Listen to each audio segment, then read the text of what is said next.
Assalamu alaikum, good morning.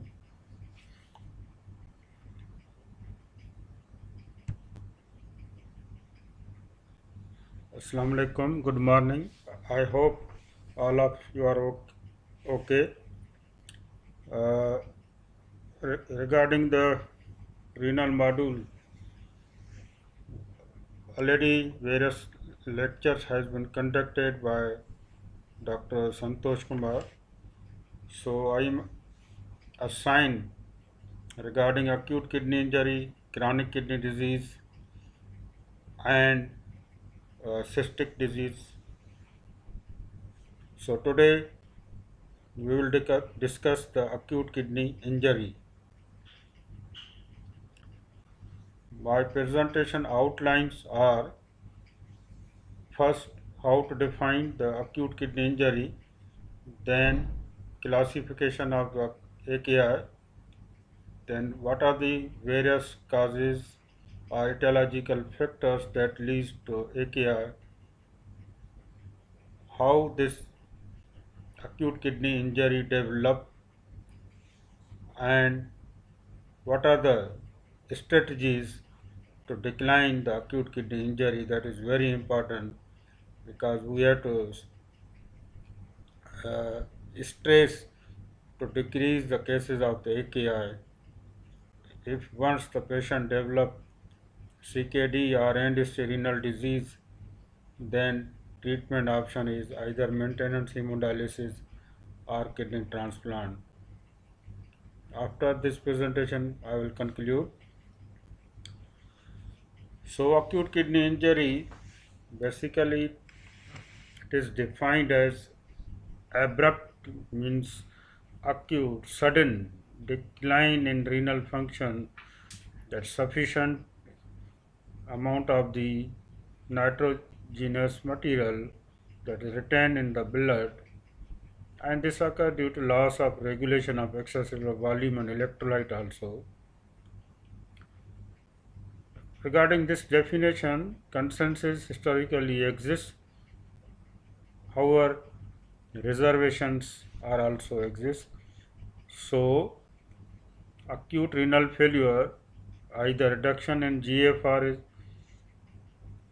it is usually reversible.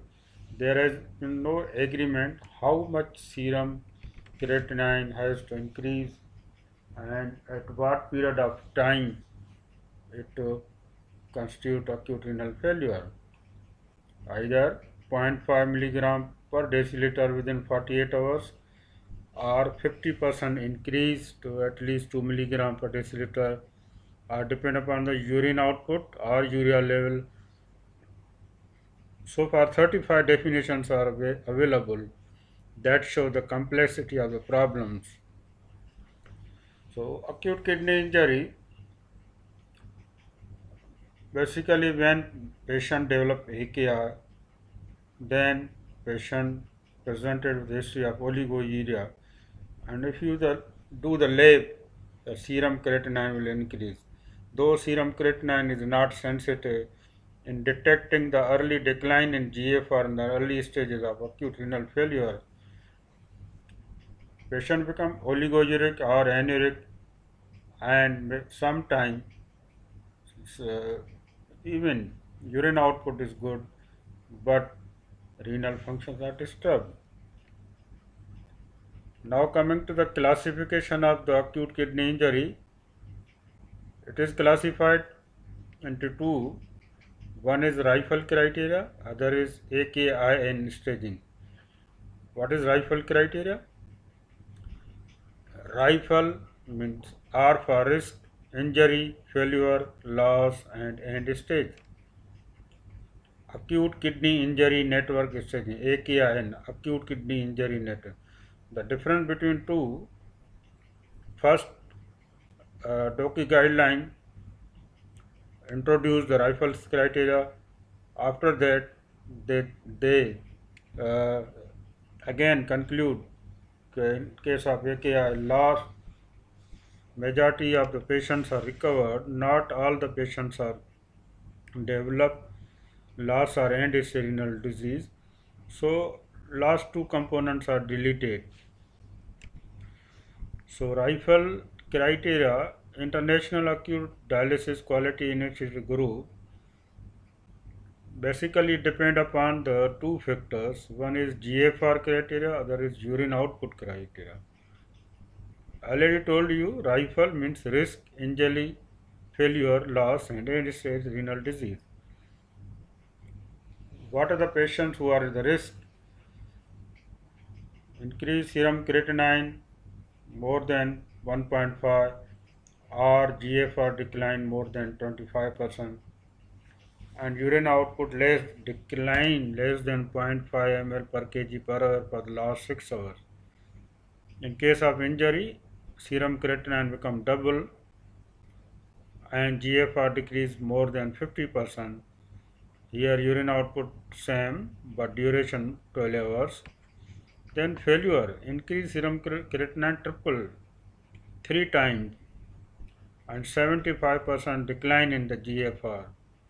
And here also urine output declined from 0.5 to 0.3 ml per kg per hour for more than 24 hours. Our patient become anuric. Then loss, persistent acute renal failure, complete loss of kidney function for more than 4 weeks.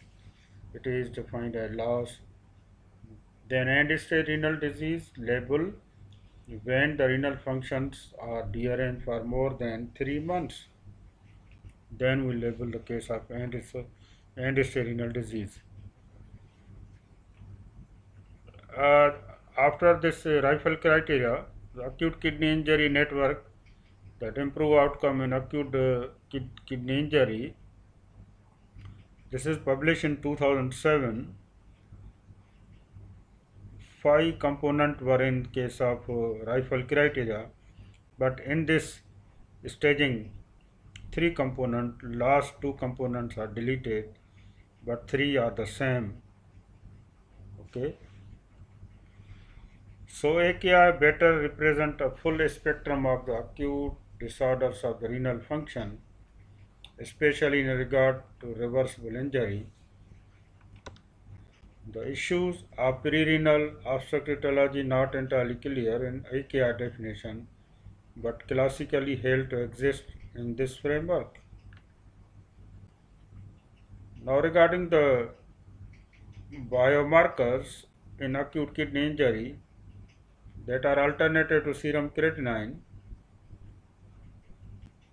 because as you know, when the patient develops AKI, if you do the serum creatinine, initially it is normal, but it rises after 48 to 72 hours when kidney is already injured. So we need new biomarkers which detects early injury and even predict the prognosis of AKI. The names of the biomarkers are NGAL. NGAL is the neutrophil gelatinase associated lipocalin, urinary interleukin 18 and urinary kidney injury molecule KIM1 and cystatin C. These are the biomarkers for the early detection of the AKI, KIM1, NGAL, NHE3, cytokines, cystatin C. They are detected by various methods, either ELISA, or Western blot, or immunoblast method. They will tell us the site of the injury. Why biomarkers are needed? Because they identify the primary location of injury to proximal tubule or distal tubule or interstitium or vasculature, and differentiation of the AKI subtype, either pre-renal, renal or intrinsic renal or post-renal. But also they identify the AKI etiology, either it is ischemia or toxin, sepsis or combination of ischemia and toxin. Predicting outcome, it predicts also the outcome. So duration and severity of AKI, need for dialysis, length of hospital stay and mortality, and monitor the response to therapy. So this is the importance of the new biomarkers.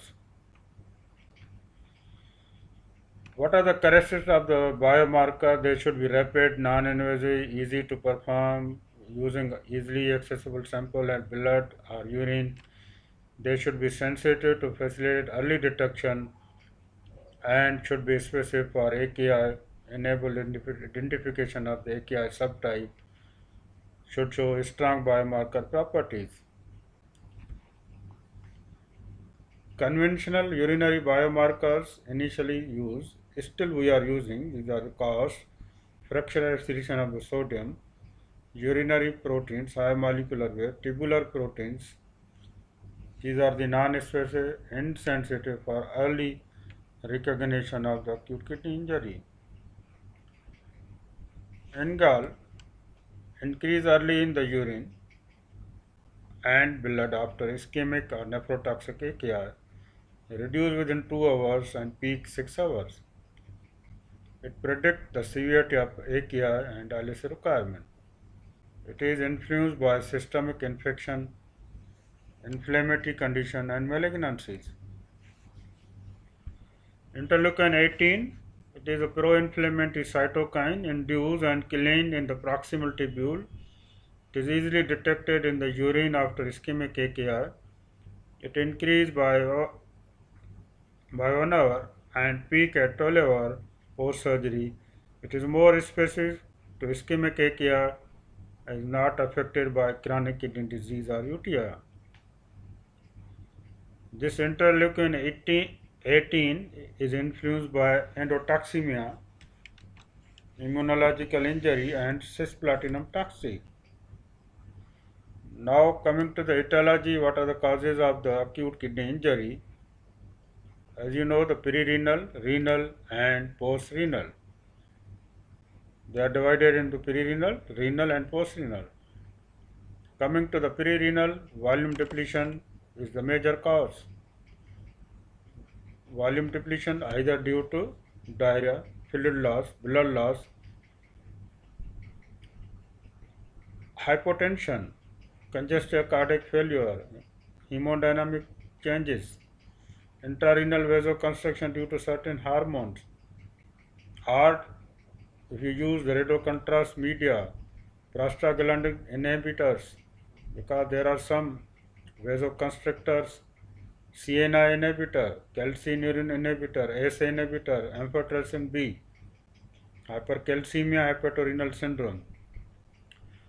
Coming to the intrinsic or intrarenal, vascular, renal infarction, renal artery or vein thrombosis, malignant hypertension, tubular causes, ischemia or nephrotoxis, glomerular, acute GN, vasculitis, thrombotic microangiopathy that comprises of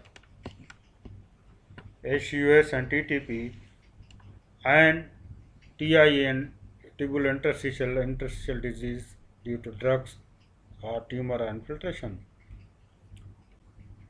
Coming to the post-renal causes of acute kidney injury, that prostate hypertrophy means obstructive uropathy, neurogenic bladder, intraureteral obstruction due to stone, tumor, clot, crystals, either uric acid crystal, acyclo or endeavor, extraureteral obstruction, tumor or retroperitoneal fibrosis.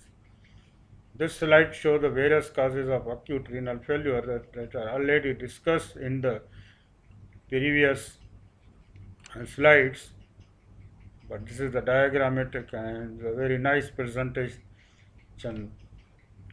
of this, the various causes: perirenal azotemia, hypovolemia, cardiac failure, the renal artery, small vessel disease, glomerular disease, ATN, acute interstitial nephritis, intratubular obstruction, post-renal obstruction. If you talk regarding the acute renal failure in the hospital setting, ATN is the commonest cause, acute tubular necrosis, and then pre-renal cause, you know, acute interstitial nephritis, acute on chronic disease. Now, pathophysiology of AKI. It is divided into the microvascular and tubular. Coming to the microvascular, glomerular and medullary,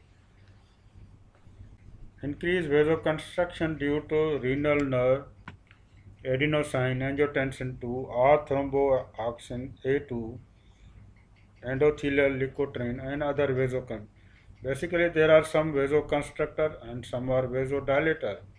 What happens in this condition? Vasoconstrictors are increased and vasodilators are decreased. So, vasoconstriction ultimately increase that leads to ischemia, you know, and in tubular or cellular cytoskeletal breakdown, loss of polarity, apoptosis and necrosis, de-ischemation and necrotic cell, tubular obstruction, back leakage. So this is the three oxygen radicals and inflammatory vasoactive mediators that contribute the pathophysiology of AKI. Now coming to the ATN, acute tubular necrosis. Basically, it is the histological diagnosis. It is not clinical diagnosis confirmed by renal biopsy. Commonly occur in the high-risk setting like post-vascular, post-cardiac surgery, severe burns, pancreatic sepsis, chronic liver disease. ATN is responsible for most cases of hospital-acquired acute renal failure and usually considered to be due to ischemia or nephrotoxic injury. In ICU setup, two-thirds of cases of ARF either due to combination of impaired renal perfusion, septic shock or nephrotoxic agents. This picture shows the site of the tubular injury. The site of tubular injury in acute tubular necrosis is the S3 segment. This is the S3 segment. That is, here is the blood supply is lake and demand is high. So that is the reason it is a more susceptible. Proximal tubule S3 segment. This slide shows the tubular factor in the development of ATN. Loss of cell polarity result in weakening of cell to cell and matrix adhesion, result in cause obstruction and back leak of the tubular fluids. Renal histopathology of ATN, above slides are normal and downside is the patient develop acute tubular necrotic area. This slide shows the nephrotoxic agents, various nephrotoxic agents, drugs and poisons, various factors that leads to acute renal failure. Now coming to the pathophysiology of heme pigment nephropathy. As you know, after crush injury, patient develop compartment syndrome, muscle injury. When muscle injury takes place, whatever the cause, either road traffic accident or compartment syndrome. What happens? Fluid sequestration, inflammatory cascade increase, myoglobin release. Fluid sequestration lead to volume depletion, renal hypoperfusion lead to ATN. Inflammatory cascade increases, renal vasoconstriction. Myoglobin increase, then intraluminal cause obstruction. Severe hemolysis hemoglobin and react oxygen species.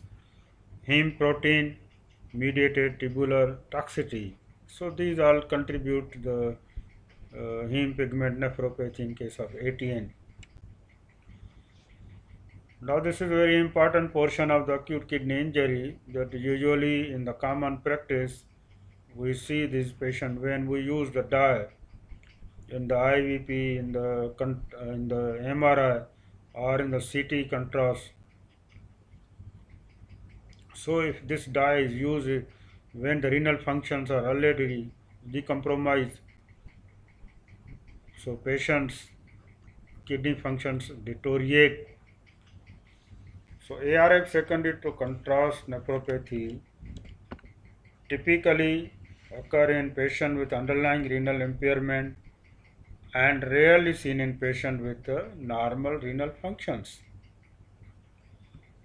It may occur with both intravenous and intraarterial contrast, but not with oral contrast. So oral contrast is safe.